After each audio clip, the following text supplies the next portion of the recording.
Hey there, welcome to LSAT Demon Daily. I'm Nathan Fox, that's Ben Olson. Together we're the founders of LSATDemon.com and our weekly podcast, Thinking LSAT. We have an email here from Tuong-Vi. You want to read this email from Tuong-Vi? Sure. Hi, Ben and Nathan. I'm reaching out for your input on my applications for fall 2023. Okay, so a year from now. I know the two recent admission cycles have been intense, and I pretty much balked at the new LSAT medians that were released. I have a feeling that this is applications in fall 2022 for fall 2023 admissions. Just to be clear, I think we're talking about somebody who wants to apply this year for next year. Yeah. Yep. Okay. This September. Okay. My situation is as follows. I scored a 170 on the LSAT in November of 2021. In the past, I feel like this would have been considered a solid score, but with the way admissions have been going, I'm just not sure anymore. I graduated 2 years ago with a 3.85 GPA and work full time. I'm middling at or below median for most top schools. I don't feel that I have the capacity to take the LSAT again. I've taken it 3 times over the course of a year, getting a 165, a 167, and a 170, and I'm not sure whether it's a bad idea that I want to accept 170 as my highest score. What do you reasonably recommend for a strong application? Reasonably recommend? I don't know. Yeah. I feel like Yeah. Tuong-Vi is trying to get us to say, don't tell me to get a higher LSAT score. Instead, what? Tell me to apply lower? Like, I don't... Yeah. You have 2 more shots. Right. Lawyers are unreasonable. They go to the edge. They go to the line. They go to the letter of the law. That's what they do. You have 2 more times to take it, right? Unless, oh wait, yeah, you can take it twice. Once this cycle is done. So starting in June. Yeah, so we get from Tuong-Vi gives us I don't feel that I have the capacity to take the LSAT again that's a conclusion, right? I mean, well, it's like okay, so that's your feeling, but what's that based on? Because if, like you not feeling like it, oh, okay, well, so what you're also telling me is you don't feel like going to Columbia or Chicago or Virginia or NYU. Like, these are places where you're either not going to get in or you're not going to get a scholarship, which in our estimation is the same thing, because you shouldn't pay for law school when you don't have to. So, with your 3.85 and your 170, you can get probably a full tuition scholarship to University of Florida, University of Minnesota, University of North Carolina, Alabama, Georgia, Boston College, BYU. If those are law schools that you feel like going to, then maybe the fact that you don't feel like you want to take the LSAT again, that's fine, because you can go to these schools probably for free. And that's great. But it depends on what you want to do with your life. And if you want to be a baller and go to Harvard, Stanford, Yale, any of these other schools, schools in the top 14, well, then 170 probably isn't going to cut it. And it's an evidence-based system ultimately. And you have not demonstrated the evidence that you're going to be successful at these schools. So, your feelings are, I'm not delegitimizing them, but I am telling you that they're not relevant. Yeah, you can take it 2 more times. Maybe you're just making it a bigger deal than it actually needs to be. Oh, for sure. It seems like making a mountain out of a molehill, right? Like, oh God, the LSAT. It's probably why you haven't yet been truly great at the test, is because you haven't learned to love it, right? You're making it into this big traumatic event. Like, oh my God, the LSAT, it's so stressful. it sucks so bad. And it's like, meanwhile, you know, the people who eventually score 175 or higher are like, yeah, it's kind of fun, actually. I got really, really, really good at the LSAT, and now I love it, and it's awesome. Yeah, I don't know. Yeah, it sounds like you want the best schools for without as much effort as they require. That's all. The reason why the best schools are the best schools is because they produce lawyers who will do whatever it takes to win. I don't know if they produce those lawyers, but they only accept those. Exactly. Same difference, right? Like they stamp them out, and they basically do that by admitting the right type of people, the people who did that, the people who ruthlessly did everything.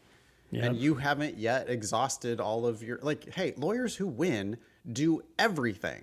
They exhaust they just like, they fire every bullet they have. Like, they are going to go all the way. You can, whatever metaphor you want, but they're going to go all the way.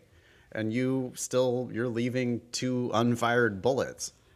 Yeah, I mean, think about going to a partner at a law firm after you lose some case and explaining, I didn't include all the evidence I could have included, but I don't know.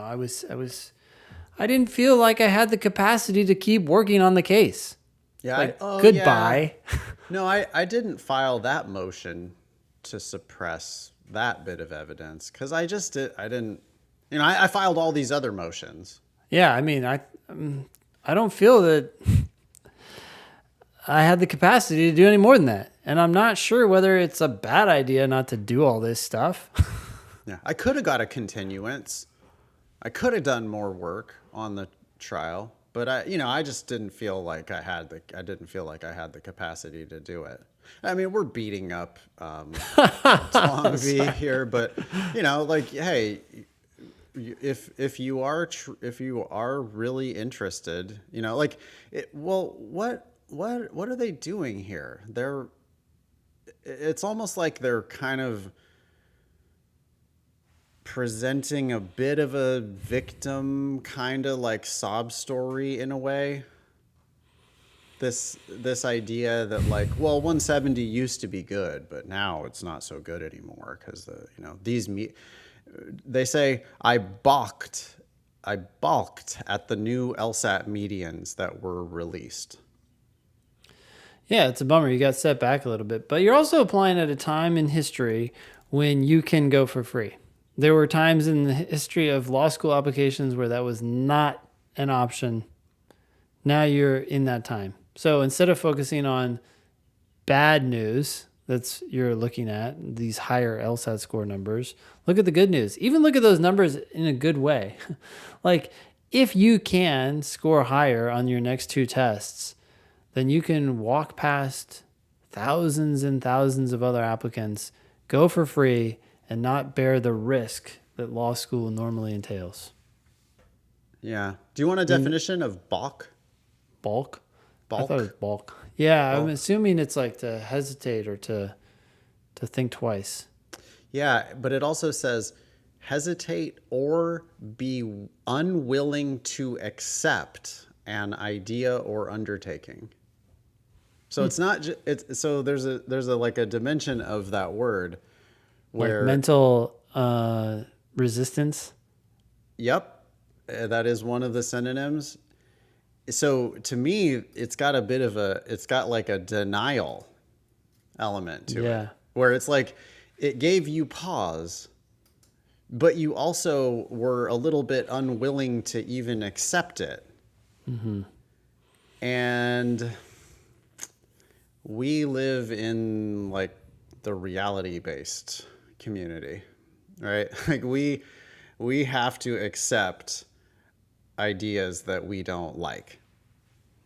So Ben mentioned it as a setback, which, sure, law school is more competitive now. But you don't get to like reject that. You don't get to bury your head in the sand and pretend it doesn't exist. You do have to accept this idea and understand that it is real And now the question is, what are you going to do about it? So, I would plan on taking both tests that you have left. exactly. We're like, not just one more time, but two more times. Like, fire both of those bullets. And by the way, rededicate yourself to LSAT prep, do a bunch of practice tests, get those practice tests, because we don't see any of those practice test result. Like, all we know is the 3 official scores. So we have no idea what your like kind of range of scores is. Law schools are only going to care about your highest score. So the 165 is already irrelevant. The 167 is already irrelevant. Right now you're a 170.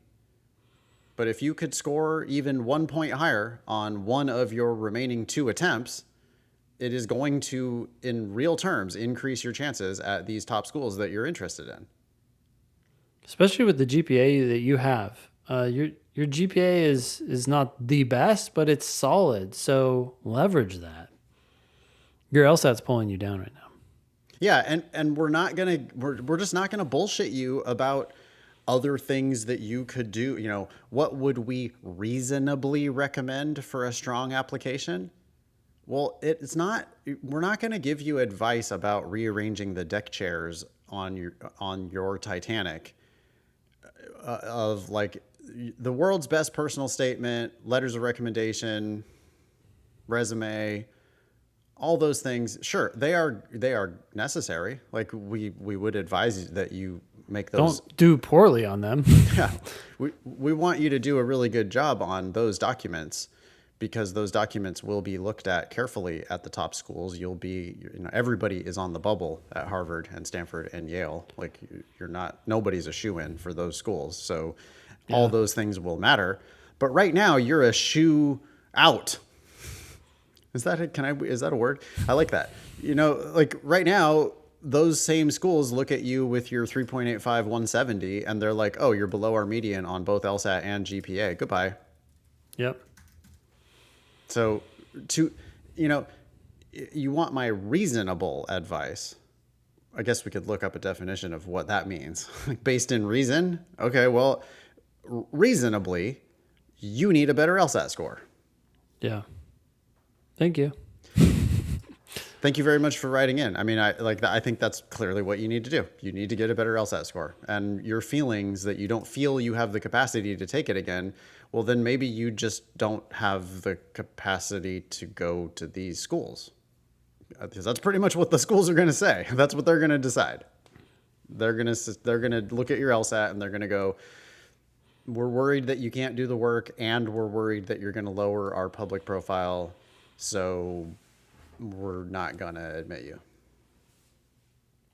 So to give yourself a reasonable chance at the top schools, you need a better LSAT. And you've got 2 more chances at it, so go get it. Yep. Email daily@lsatdemon.com if you'd like to ask us a question or share some LSAT or law school admissions news. Thanks for listening.